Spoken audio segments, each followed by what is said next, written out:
Ana kamataa kiyyatti hin agarre hin dhageenyesi. Ammoo tokkoffaan jarri yeroo jalqabaatiif lafaa kaatee makiina namaaf kennina. Makiina namaaf binna nama sappoorti goona jettee lafaa kaate artistii Ibroo Ibsaa irratti. Dhageettee Ibroo Ibsaa irratti wanti kun galma hin geenne waan ta'eef ganaa eegalamaa jira. Itti fuufee galma gahaa hin gahuyyuu hin beekne wanti irra darbee nama dubbachiisu illee hin jiru. Achi qabadha. Yoo ammoo dura chaalenjii wayii arsiin mokkortee dadhabdee jiraate kun Oromootu lakki jookar bakka kana kijibdee jirta. Kijibaan namni dogongorta son taane bakka kana jookar kijibdee naa jira. Jookar koobsinaa gabaabsi. La fedhatti ilaaluu dheeresite. Anillee sa'aatiin qabu dhiifama. Sorry. Jookar fi anillee sa'aatiin qabu. Laayif irraa bahuu fi. Dhagayi waan asumarratti gaabsii kana fedhatteeti. Dhagayi laa. Isin akka Oromootti chaalenjii Harargeen arsiin gootee dadhabdeen qabdu. Waan kanarratti akkamni takka jechuu dandeessanii maarratti hin hirmaanne ka jette laal akka Oromootti harratti hirmaannu Ibroo Ibsaa kun rakkoosaa nu dura qabatee rakkatuusaa mana bitachuu barbaada takkaa makiinaan barbaada lafaan bobba'ee galuu barbaada dhukkubsadheetiin jira mana yaalaatiin jira jedhee rakkoo takka isii siireesii dhugaa qabdu taragaa qabdu ta Oromoon agartu gaafa nutti as baase akka Oromootti irratti hirmaanna dhuga ka Oromooti. Amma immoo hin rakkan mana naa bitaan jennu sagalee isaa takkan dhageenye. Akka arsiitti ammoo arsii sanduuqa obsaa waan inni jedheef qofaafi gurbaan kun gartee sirba sarratti hurgufadhaa jaanii Oromoon kutaa 11 hurgufannaan Oromoon tun guutuun gurbaa kana bira dhaabbatti. Chaalenjii kana akka arsii gaffiduu qabna jettanii gaffiddan ni shawwadamtanii isiniin jee kun akka malee taatanii. Akkasii gaffiddan malee akka Oromoo gadi hin fiddan. Oromoo waa inni sanduuqa arsii sanduuqa obsaa jedheef isin wajji gargaaruun qabu. Isinumaa gargaaruu qaba. Gaffidattaniimi chaalenjii kanatti milkaawaa takkaa hubaa gala gaafa san nuti akka Oromootti waan isiniin jennu qabna. Ustaaza dhiiftaniiti sanduuqa obsaatti jechuudha jecha fiddan. Maqaa arsoomaa kana qofa maqaa islaama irra caalchiftan akka tokkottis waa hedduun dubbannu inni usne malee waa hedduu ganaa haasofnaa beeka. Sinii gala maqaa islaamaa maqaa gandaa caalchiftan. Sinii galee dubbitti afaan naqabee fuullee qoy dubbatteerta guddaa softe. Nee qoy fuullee guddaa softe. Afaan tokko ofa dubbadhee yaada sirraa gabaabsanillee. Ela jaalibsa wanti si galu qabu tokko. Ani akkasillee hin jenne akka amma tiyyattillee dubbii namaan dabsinaa dubbii hin dabsinaa otaatillee wallaahi dubbii walitti dabsuu dandeenya. Ani akki jedhe yeroo jalqabaaf uummanni si koomandoo chaalenjii nama dhuunfaatiif wanna irratti illee dhiyaatee siin jedhe. Makiinaa namaa binnaa nama sappoortii goonaa yeroo jalqabaaf uummanni si koomandoo uummanni arsii jedhe. Sappoortii kan ammoo galma hin geenne wanti dura dubbachiisu hin jiru. Fakkeenyaaf uummanni si koomandoo waan qabe kana galmaan hin geenneeti. Akka Oromootti qeeqamuu danda'a. Fakkeenyaaf mucaan si koomandoo sirbeemi si koomandoo baga nuuf sirbite sappoortii si godhuu qabna jettee lafa kaatee jirti. Ka ammallee birrii galchaa jiru kan jedhallee jara kan sirbameefillee jara kan birrii guuraalullee jara waan ta'eef gaafa ammoo si koomandoo waan kana godhuu dadhabde qeeqa yookaan kopheetti dhiyeessa isi ilaallata yoo ta'e. Miiraa dhaggeeffadhu maalleen miiliyoonni tokkichaan kun wallaahi guyyaa sadii walgahii ta'anii wal Ameerikatti arsiin guyyaa sadii walgahii ta'aniiti miiliyoona tagu kuuran Ameerikatti rabbi na haa cirru dhugaa jirtu lafa si himan guyyaa sadii walgahii ta'anii arsiin. Daalibsa waasiin jedhu meen dhiifamoj. Naan jettaa mee amma carraa murtii guutuu kan hin obsaa gaa amma keenya fixannee murtii guutuu welkaan baga nagaan lafti. Baga nagaan danuuti keessan akkam nagaa jirtanii fayyaadha. Viidiyoo nu boon dandeessu. Video bakka hojiitiin jira. Dhimma tokko irratti barbaada. Dhimma makiinaa kanarratti ani kaleessa ture kaliin akkuma nama tokkotti. Sanduuqa immoo ijoolleen hedduu dubbachaa ture. Ani waan hamallee hin dubbanne wanni an dubbadhe maali? Makiinaa binne jettanii chaalenjii tana eegaltanii akka amma duratti akka hin dhiifne. Amma jecha mucaan asirra jiru Jookar Moo'eenyi obboleessa keenya dubbate irratti deebii kan nuufi barbaada. Tashee ibsaa lafuma dhiistee ittuma dhiisuu rakkoon qabu.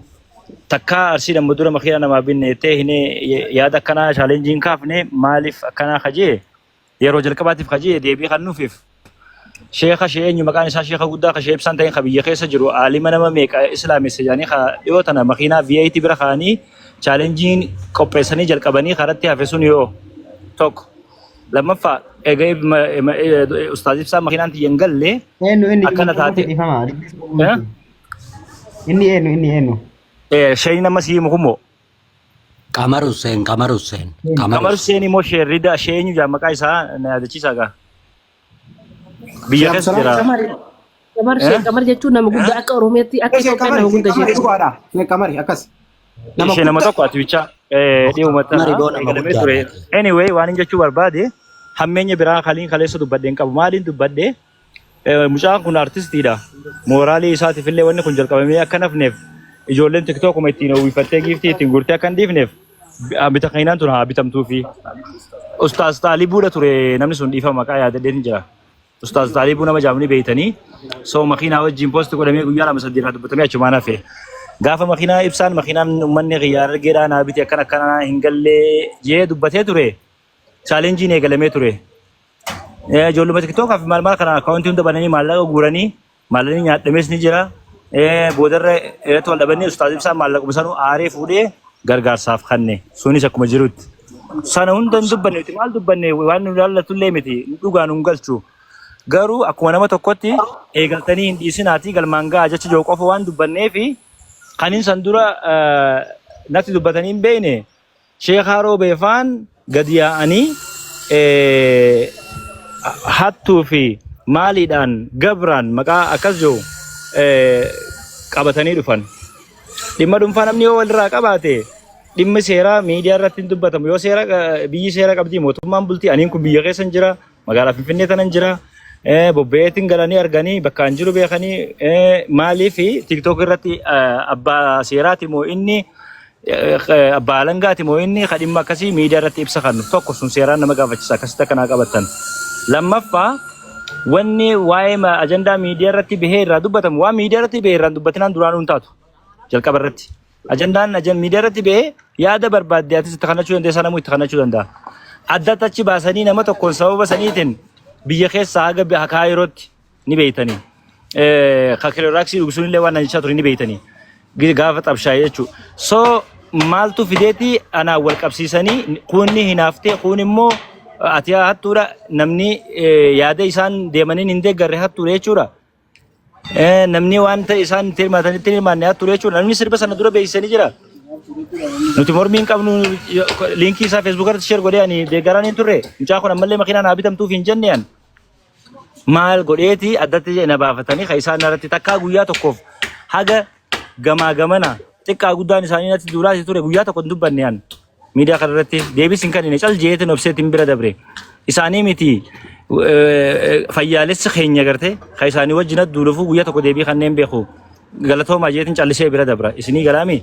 Kanaafi wanni jalqabame osoo galman ga'ee maa irraa dubbattanii kajaan wantichi miidiyaa irratti duraanu waan silaa karaa keessaatiin ta'uu qabu ture eega miidiyaatti dhufe magaalaa keessa deemtee maa uffata akkanaa uffata namni naan jaa jechuunis hin ta'u.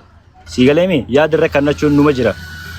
Hatta bar maaliif sirba kanarratti abaluun hin dalagin jee walitti dubbatamaa turemi san hunda keessa hin galle ni callifne nuti. Anis ni hin callise. Inumaa sirba mucaa kanaa sheer goonee fi akka daawwatamu nuti illee gahee keenya bahanne. Badiin keenya ree maali? Xiqqarraa haga guddaatti dubartii haga dhiiratti anarratti duula bananii addatti agartee akka nama akka isaan itti yaadan akkanaa miti. Harargeeni nama nuti jibbine yookaan arrabsinu numaa wajji arrabsititti beekan isaan. Harargeeni nama isaanii kan nuti jaalanne ni jaalatti kan nuti jibbine ni jibbititti beekan. Akkas sun sirrii miti. Hawaasni lafa jiruu fi miidiyaa kanarra jirus waladda. Miidiyaa kanarra wanti jiru miidiyaa kanarra wanti jiru waanuma miidiyaa irraati. Annama hedduun naa dawwalee akkana taane kuni haasawa baleesiqii biyyi seeraan bultise. Siigalee miidhagaamu jira sagaleen kee. Ni dhaga'ama. Biyyi seeraan bultii wanti seeraa miidiyaa irratti naasaamu ani yoon akkas ta'u ta'e abbaan waan kan akka dhimma na wajji qabaatu yoo jiraate maaliif kaleessa dura hin dubbatin eegan ajandaa waa'ee makiinaa kanaa irraa dubbadhe booda maaliif hinattuu ta'e jechi jirus laala sammutti qabadha. Agarteemi kana kun immoo an garee fi kutaa yookaan immoo ganda gosa namni irraa dubbadhe hin jiru. Namoota yaadan irraa qaban kan dhimma kiyya irraa dubbatan yoo jiraate nangaa fi ifirraayin likkii itti hima. Kana dura waan dila isaan naan jaanniin callisee jeetiin dubbadhe. Kunis namoota parsanaalii maqaa kiyya na kaasanii dubbatan akka gareetti jechuudha. Ganda irraa dhufan yoo qabaatan akka gareetti kan isaan dubbataniif deebii laadde. Dubbii fuudhanii harargee jala dhokattanaan jiran. Harargee jalatti takkaatiin harargee akkana naa ta'e iyyee beekan. Harargee diyyaan kabajaa fi jaalala isaanii qabu irraa kan ka'e ni yaadattan yoo ta'e bar guyyaa tokkoof sadaqaa tiktook irra dhaabbadhee geemii taphadhee kadhadheen beekuu baran uummata keenya gaafa geemiin naa fi hiriyaa kiyya jidduutti qophaa'ee ture uummata keenya qoqqoodu jee gaafa didanii ni irraanfattanii So aniin kun maaliin godheetini isaan akka waan gartee angudee wayitti nama dhalanii beekaan isaanuma falaaj qoraachin isaanuma qawaamuree murteessisu isaanuma aartii tamitti aarree yookaan maalitti hinaafniti dila kana nurratti bobba'an waan jiruudha. Sheekaaf geessin osoo nafin.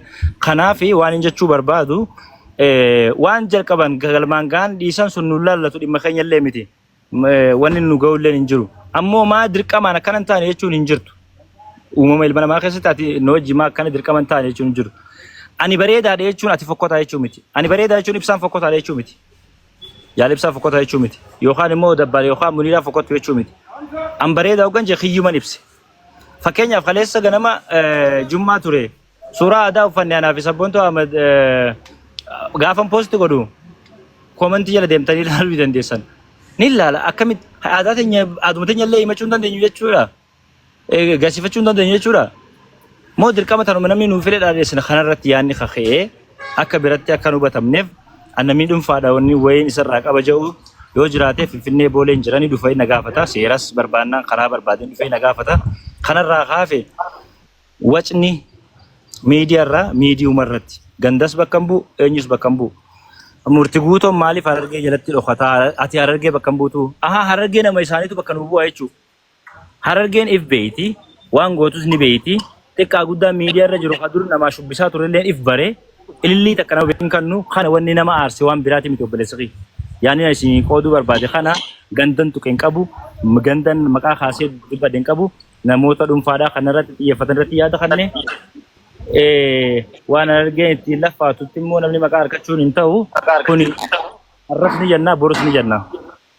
Okay, galatomi ulfaadhu Gaabii qabaanii murtii guuturraa jaalibsa. Ibsa. Ini gaafata obsa ka dubbadeen gaafata carraa isiniif kan rakkoon qabdu obsa. Obsa. Tamurti guuto anis waaniin isarra dabaluun qabaa osuma inni dhaga'uu jechuudha.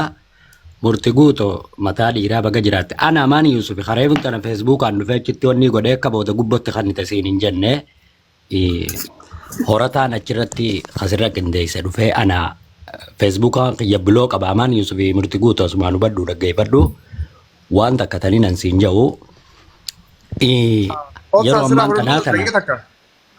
Haa? Daga daga tara farado turun barbaadu waan deemee. Okay, itti fufi.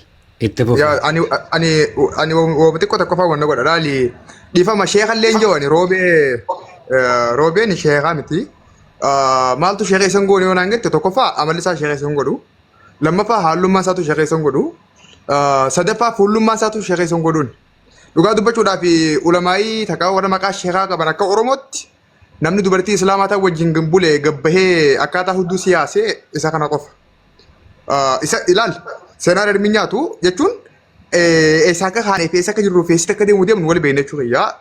Nama maqaa sheekhaa qabatee hudduu dubartii gabbahee haasee hudduu dubartiitiin feemas sheekha Roobeeti. Sheekha Roobee akka Oromoottis akka namummaattis safuu aadaa amantaas nama cabsirraayi maqummaa sheekhaatu isaaf hin ga'ulleedha. Namummaa ulaagaa guutetti nama qeequu hin qabu kana qabachuun haqa tokko kana dagachuu hin qabne dhaloonni. Kabira sheekha Roobee nama Oromoon maallaqa walitti buuftee makka geessitee hajii goosifteedha. Kirees dagatina kanas matanaa qabadda. Kasadaffaadhaa sheekha Roobee matummaan isaatu bultiisaa haadha mana inni wajjin rafaa jiru aan dabbaala akka dhuunfaatti qarshii 5 biraa hin qaba. Anaa wajjin raffisaa jira. Qabaddaa kanallee dagatina. Ana gaafaan joo warradii fakkeenyaaf kaase malee hundi keenya akkasii. Sheekha Roobee ulaagaa namallee guutu ulaagaa sheekhallee guutu nama haqaa qulqulluu waan hundarraa walabatee ragaa qabaatee waan namoonni godhuun qabu jechuu fedheeti. Kabira abbaan dhimmaa abbaan miidhamaan abbaan rakkoo isaa kaasuu ni danda'a mirga garuu maalii wajjii wal qabate konteksti maalii wajjii wal qabsiise kaja'u saatii kam akkamitti kaja'u ilaaluunis gaariidha. Wanti kun irra guddaa murtii miidhanatti hin fakkaatu. Natti toleera nama akkas godhuun isaanii maaliif natti toleen beektaa? Agandaa Hamzaan jalqabsiise gareen guruppii fi akkaawuntii irra geessituun agandaa kanaan yoo butamanii waan san dagatan boru deebiin goolitti hin galchaa naaf kee jira osoo itti fufanii murtii osoo naa milattee sin jechuun fedha asirratti naa oobsi naa danda'e piliis agandaa kana fudhadhu rakkoo hin qabu. Makiinaa keetillee haa oofanii akkaawuntii keetillee haa oofanii maallaqa keetillee haa oofanii guyyaa 4 naa qabiifati naa baadhadhu. Maaliif isin jedhi beektaa waan miliquu deemu jira wanni miliquu deemu sun waan guddoodha boodaaf nu fayyada waan ta'eef ani isa kana hedduun hawwa. Kabiraa waan hunda finnee jira silaa wanni biraan jiru amma bar waa'ee roobeetii miti waa'ee makiinaatii miti waa'ee maallaqaatii miti. Hallayyaa seentanii hallayyaa san keessa akka itti baatan isin gubbaa dhaabbannee gadi isin ilaalaa jirra isin taajjabaa jirra wanni biraan jiru kanuma obsaatti xumuri dalagaa irraan jira irfoonaan dhageeffachaan deemee deebaa jira wanti isa qabuudha dhiifamu. Galatoomii akka jaan hudduu abbaa feelee tuqqatti nyaatu beekaa. Namni kun nama kuma takkaatu as jira taabii fi kooppelingi godhuu kamitti dadhabdan uummata hin gammatti kooppelingi godhaa taap godhaa hundi keessanuu manni bar nu guraa jira bar maal taatan taap kooppelingi mee waan hundi sadii keessanuu. isaa godhanii waan takka sagalee xiyyatan ammarraa kaasaadha waraabbadhaadha hudduu abbaa feelee akkatti nyaatu beekaa jaan irraan deebi'a hudduu abbumaaf faaleetu yookaan abbilcheesseetu akkatti nyaatu beekaa jaanii halkan walakkeessa biroo waan achi dabarreefin sagalee qaqqabachuu jira dhaggeeffadha ijoollee irraa itti dabaluudhaan namni maalleen irraa nyaadhame sheeka baalee yeroo beeti moo lambaa gaasa fite kajaan qaamaarree jaansaniin harkeen achi gubbaadhatti abbaan maallaqa irraa nyaadhame sun ifaa fi bilisatti as bahee akkamiin nyaadhame riizaltiin maalii natiijaan isiidhaa maalii wanni kun akkamittiin kana yakka wallaaluudhaaf